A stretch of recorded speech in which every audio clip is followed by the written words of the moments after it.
Hey, what's up, everybody? Welcome to Example of Play. So today I want to answer a question that I see asked a lot, and that's people wondering, what is a good starter war game? If we're talking computer war games, people want to know, where do they begin? Or maybe they played like one game and they want to know what some of the other options are.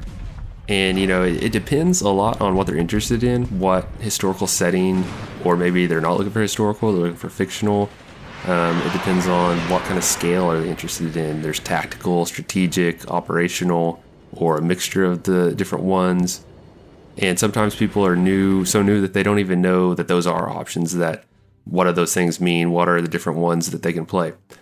So I thought I'd make a video just about, I say top 5. It's not really like top 5, like the best 5, but just 5 of games that I've played that I think are good starting points for beginners. Depending on what they're looking for. So I've got kind of a variety of stuff here, and some of them are really easy to get into. Some are a little more complex, but not necessarily hard to get into. And my goal here is just to, if you're someone who's out there looking for a starting point, this is kind of a smattering of options of different time periods, different styles of game, different scales of combat. And so we'll run through 5 games and show you a little gameplay and just kind of talk about what I like about them and what makes them maybe a good starting point. So we'll start things off with Panzer Corps 2. Now, this is a fairly recent game, came out in 2020, but it is actually kind of the latest in a long lineage of war game going back to Panzer General, which came out way back in 1994. If you go look up screenshots of it, it's not that far removed from this. This is just the prettier, nicer, more user-friendly version of that old game. But it's a formula that's worked for a long time, and that's why people keep enjoying it. They keep making new versions of it. And you'll actually see there's lots of other games out there that use the exact same style as this, but this is kind of like the core version of it. What makes this great for beginners is that it's pretty simple to get into. It's pretty easy to understand. You move units around. Each player takes turns moving all their units around on hexes. The units are things like infantry, tanks. There's lots of different varieties of those units, but the basic idea is pretty simple.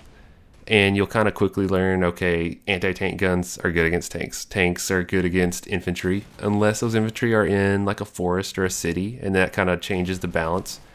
So there is a lot of strategy to learn, but also it's pretty straightforward. So units' health is usually based on the number 10 is kind of your starting point, though some can be higher or lower. Basically, the main thing you need to know is the higher the number, the stronger the unit is. As it takes damage, its number is going to go down, and that makes it both weaker in attacking and easier for your opponent to destroy. So you kind of want to limit the losses your units take. But helpfully, whenever you aim one of your units at an enemy to see if you're going to attack, it'll show you like, hey, these are kind of the odds. This is not exactly what you'll get usually, but it's pretty close to what you're going to expect your losses to be. So you can avoid wasting attacks against units that are just going to get wiped out. The way the game is structured is that you play a series of scenarios and campaigns. One caveat with this one is the main campaign of the game. It's called Panzer Corps. You're playing as the Germans in the base game and in most of the DLC.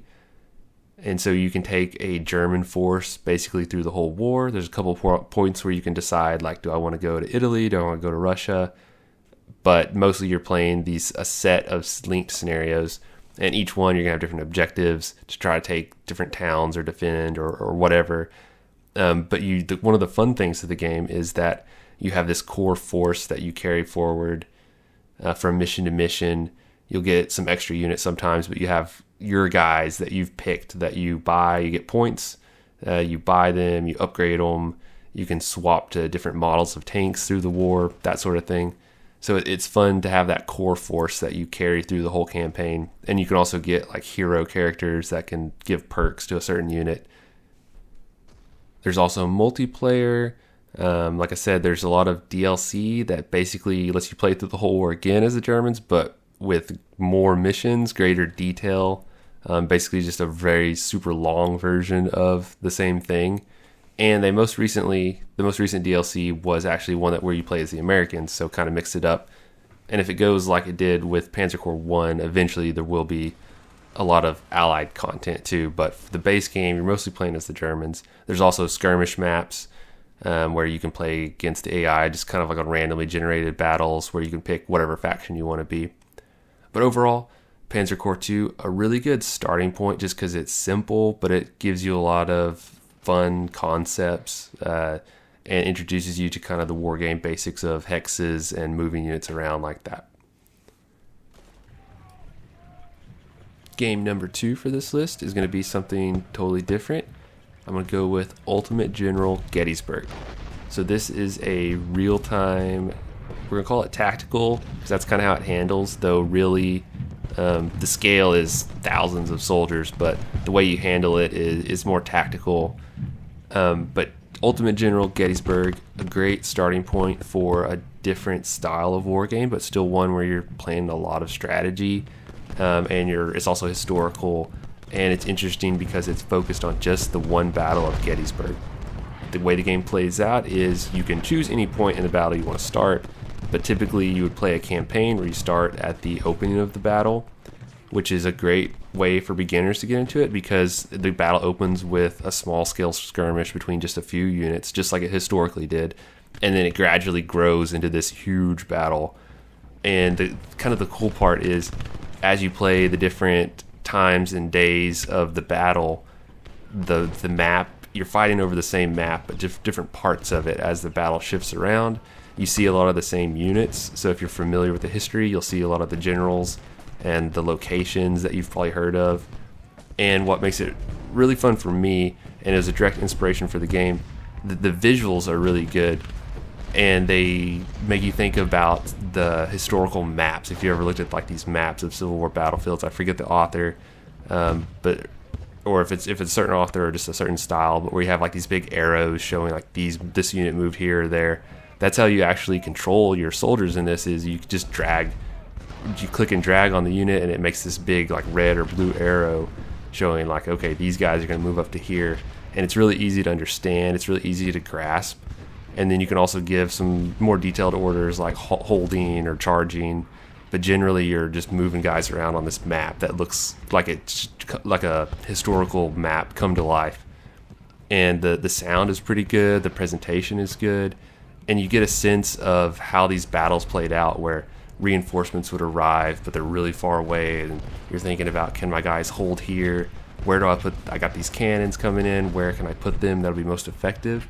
So it's not a super realistic game really in the way it handles, because the combat really is pretty fast compared to reality, but it does make you think about a lot of those same decisions that the real generals would have had to think about, of positioning units where you've got these big groups of guys, but you have to decide where they can be placed to be most effective and where the enemy might show up. And it's easy to handle, it's easy to get a grasp on. It's kind of a smaller game, but the price is only $15, so it's pretty small price to get in. And if you do like it, there's also Ultimate General Civil War, which is the same thing, but you're playing out the whole war instead of just this one battle of Gettysburg. But I think this makes a really, really solid starting point if you're interested in U.S. Civil War or just this kind of more real-time tactical battle. All right, so now we're going to switch gears again. We're going to go with Armored Brigade for game number 3. Now, this is a real-time tactical game, just like the last one, but totally different in style, in setting, and how it handles. So this is a game set during the Cold War, so it's a Cold War gone hot scenario. We've got NATO versus USSR with all the different side countries thrown in that could have been part of that conflict. What makes this a good one for beginners is that at first glance it might seem a little bit intimidating, but really the way the controls handle, you order your units around. You can pause it. It's real time, but you can pause and you'll want to. But you can give orders to like a headquarters of a company, and instead of you having to handle each individual unit, you can just tell this company or whatever headquarters unit you have available at different levels, hey, I want you to go take this town or go defend this spot. And the AI will actually kind of just take over, go there and do it. And then you can fine tune it if you want to. You can control every individual squad and vehicle. But I like that command approach where you're not the one commanding each individual unit, because that's really not how it works in real life. In real life, you're giving that headquarters unit a command, they're giving their subordinates a command, all the way down the chain. And so I like games that have that approach. The other thing I really like about Armored Brigade is that the scale is really variable. You can look at this giant map of these areas of like Germany and other parts of Europe, and you can just click, and it's a huge map that's based on real maps, but then you can just click a little box like, I want to fight over this spot. And so you can just turn any little spot into a battlefield, and then the game will just look at the map, it'll assign objectives, and then it's just up to you to say, okay, these are the forces I have, and I'm gonna make a plan and go take those spots on the map and try to hold them, or do whatever the scenario is. And while the game does have some pre-made scenarios, really the main way I've always played it, that you're probably going to see most people play it, is you can either generate a random mission like I was talking about, or you can actually do the same thing but generate a dynamic campaign. So you look at that map, you pick like a campaign area, and then it's going to zoom in within that and play out scenarios over that area. And depending on how it goes, like do you win the scenario or that one, you kind of push the battlefield back and forth. And then you have a lot of freedom to choose, how many points do you want to be able to spend on a scenario. So you get to go in, you can pick like which units you want. You can limit yourself. You can let the AI pick for you. But it's always fun to like have kind of a shopping cart, and you've got all these points, and you decide, okay, I want this unit. I want these kind of tanks. I want some snipers. I want some artillery, some aircraft support.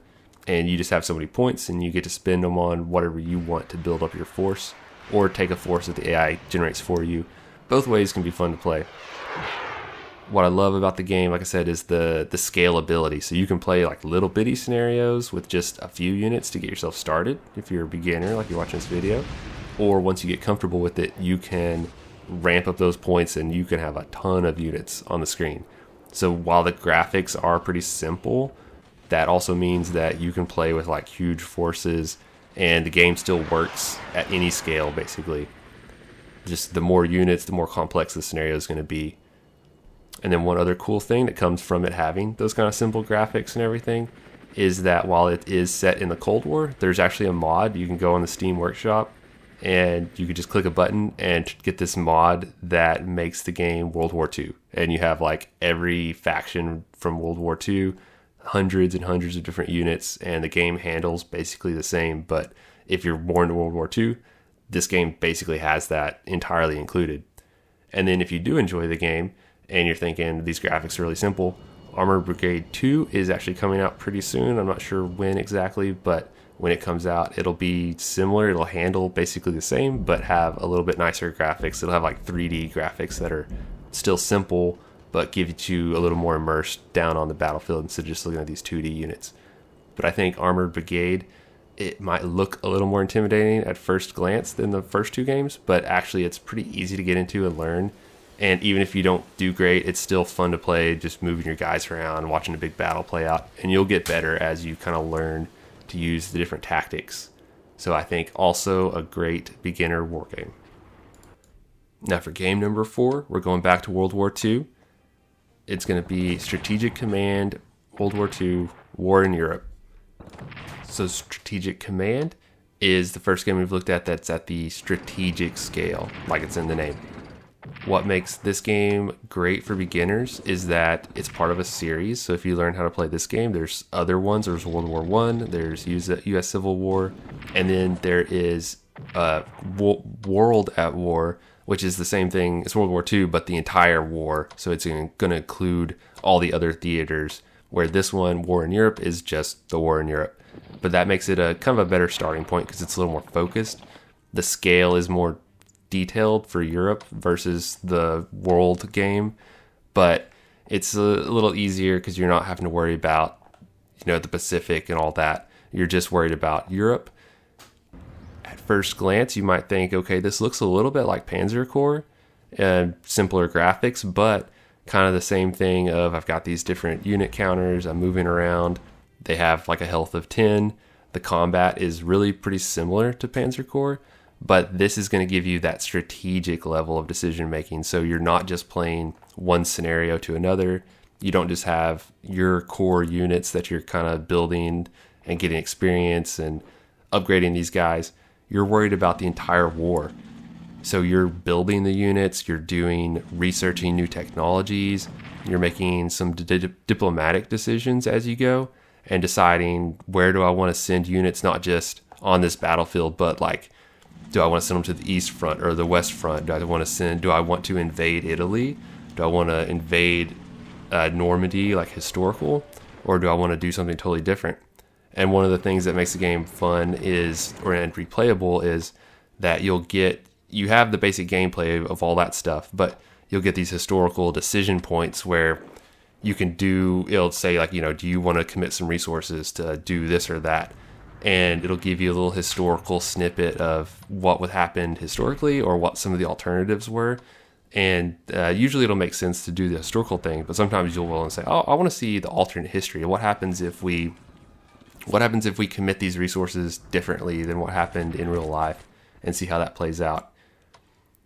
It's a great beginner strategic game because while you might be looking at this and thinking, wow, that's a lot of units, it's not that hard to control. And typically you're not going to be attacking and moving every single unit every turn because that's going to be wasteful. You're going to be looking to maximize your unit's effectiveness, so you might only be attacking with some of those units. And then one thing that can make it easier is you're playing either the Axis or the Allies, but you can actually let the AI handle specific countries. So if like you just want to play as Italy or you just want to play as Russia, you can do that and let the AI do all the other factions. And then you might get frustrated with them and decide, okay, I want to handle everything. But for a starting point, you can just pick like one country to play, and then you don't have to worry about all the other ones. I think this series is my favorite for this scale, just because, like I said, it gives you a lot of the detail of having like dozens of units to move around and deciding, what your strategic approach is as well as your operational level. But at the same time, it's really manageable because units do have a lot of stats and stuff, but you don't have to get into the nitty-gritty to have a good time with this game, and you can set the difficulty to different levels. So if you get really good, you can crank it up. But if you just want to play, you just want to move your units around and kind of fight out these big battles and come up with your grand plans and see how they play out, it makes it really easy to do that. And so I think that's what makes it a great starting point. And then kind of looking to the future, besides the other games in the series that are already out, there is Strategic Command, War in the Pacific, which is going to be this, but focused on the Pacific theater, which I think giving it that greater level of detail will be really interesting to play out those naval battles and island hopping campaigns and everything. So I'm really looking forward to that one. Finally, for game number 5, I'm going to go with one of my all-time favorites. It's going to be probably the most advanced of the beginner games just to get into because it is a little finicky. It does take a little learning, but it's worth it. And I'm going to go with Combat Mission Shock Force 2. So don't worry about the 2 so much.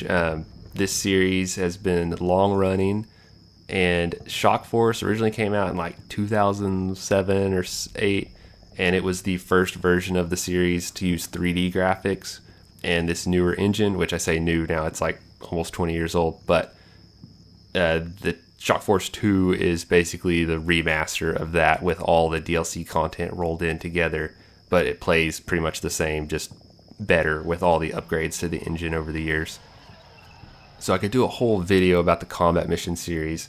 The basic is, alright, it's tactical for sure. You're controlling individual units, individual squads of soldiers, but the way you handle it is kind of unique and fun. There's 2 different modes. You can play real time with pause, where it's basically like a real-time strategy game.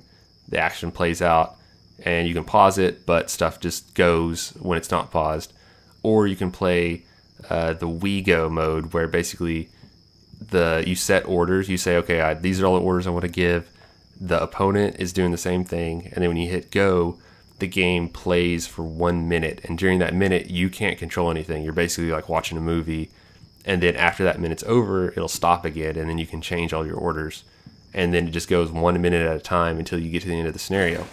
And what's fun about that is you can play out a turn, and if something crazy happens, like you can replay it and watch it from different angles and kind of see like what all happened. Or you can just play it real time, which is, sometimes I do that because it goes a little faster playing that way, but you'll miss some of the things. Like you might not see what happened to this tank. It just got blown up and it's just gone. But if you play the WeGo, you can rewind the clock and see what happened.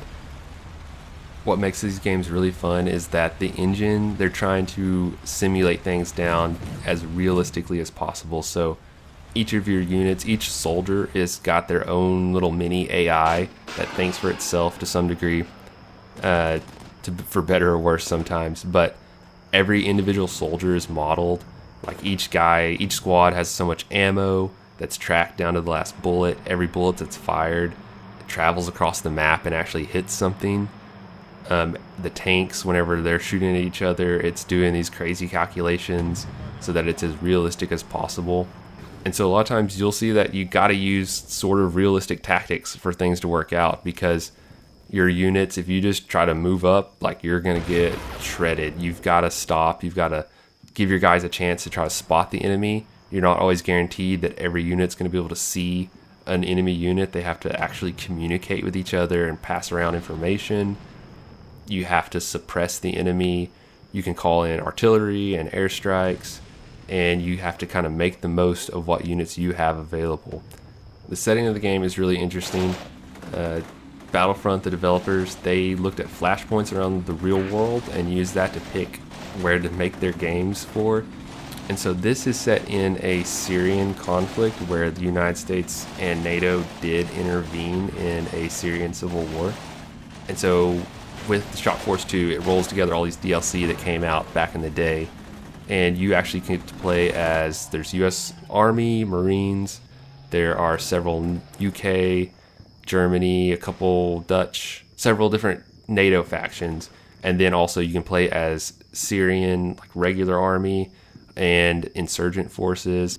You'll see some interesting stuff that you don't see a lot in other games, like vehicle IEDs. You might have a suicide car bomb come rushing at your forces. But depending on the scenario, you might also be going up against a fairly regular force with T-90 tanks and regular soldiers. You can play multiplayer on this game, but I've mostly played single player. There are a ton of handmade scenarios that are very specific, and they all have like a briefing that explains the situation and what your forces are and what your objectives are. And the maps are all pretty unique in that they're all handmade. There is a quick battle mode that can generate battles for you, but I won't go into the details. Basically, the way the AI works in the game, it's not the best for that. It's really kind of relies on having a handmade scenario where the designer sets the forces and kind of tells them where to go versus the randomly generated ones. But you won't have to worry about that because in this version of the game, there are tons of scenarios. There's dozens of standalone scenarios, and there are like half a dozen campaigns that will take you many hours to play through. And so I think, although this is probably one of the harder games to learn all the controls and everything, it's still a good choice for beginners because you're going to get some of that visual spectacle that you're not getting with the other ones that I've talked about in this video. And also, if you do learn the system, there are a bunch of other combat mission games. So there's World War II, a bunch of those. There is a Cold War game. There is another modern warfare game that kind of the same thing happened as Syria. It's a Ukraine-based one where US and NATO did intervene in a war in Ukraine. They made it before the war actually happened. But if you want to play that out, it's available. And I just like it because Combat Mission is pretty much one of my favorite war game series going way back. It's the series that got me into computer war games, and so it was kind of my gateway drug into the genre, and so I think it probably could be for other people too. So that's going to wrap up the video. There's 5 beginner war games of a variety of shapes and sizes and styles. And I hope if you are someone who's just getting into war games, you see that there are a lot of options. There's a lot of different ways to play these sort of games, and hopefully there's kind of something out there for everyone. I'm sure people will jump in the comments, throw out your thoughts on great starting games. There are a ton of options. Like I said, I'm going to call this top 5, but it's just my top 5. So feel free to share your thoughts in the comments if you've got suggestions for people or want to talk about some of your favorite games. Until next time, hit that like, to subscribe, get more videos like this and other war and strategy games here from Example of Play. Thanks for watching. Bye.